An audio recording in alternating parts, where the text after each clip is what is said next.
À partir de février 2025, l'Angola va prendre la présidence de l'Union africaine à l'occasion de la 38e session ordinaire de la conférence des chefs d'État et de gouvernement de l'organisation continentale.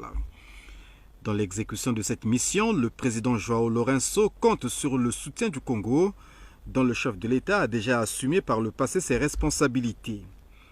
Voilà ainsi décliné le sens du message que le ministre angolais des Relations extérieures, Tété Antonio, a apporté le vendredi à la résidence du Plateau au président de la République du Congo, Denis Sassou Nguesso. Le soutien de ce dernier est aussi motivé par son expérience dans le règlement des différends en Afrique. Le président Lourenço, qui prend la présidence de l'Union africaine très bientôt, a comme soutien socle le président Denis Sassou Nguesso, étant donné son expérience, étant donné son vécu.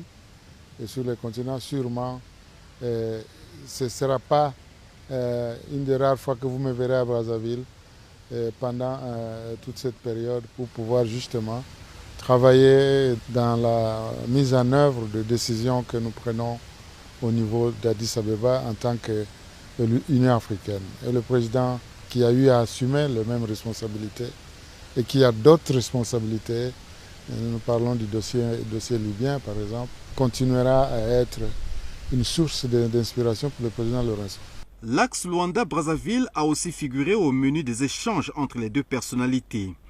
La capitale congolaise ayant soutenu l'Angola dans le processus de sa libération dans les années 70. C'est dans ce cadre que je suis venu pour parler des questions bilatérales, de nos relations bilatérales qui sont excellentes. Nos deux pays sont attachés au développement de chacun d'eux, de nos pays, mais aussi à ce que nous pouvons faire ensemble.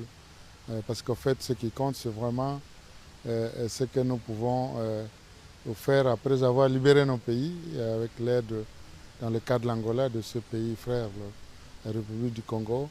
Nous nous attachons au développement et les chefs d'État ont une responsabilité encore beaucoup plus élevé sur cette question. Rappelons que dans le cadre de l'intensification des liens d'amitié et de coopération entre Luanda et Brazzaville, le président angolais João Lourenço a séjourné le 11 janvier dernier à Brazzaville.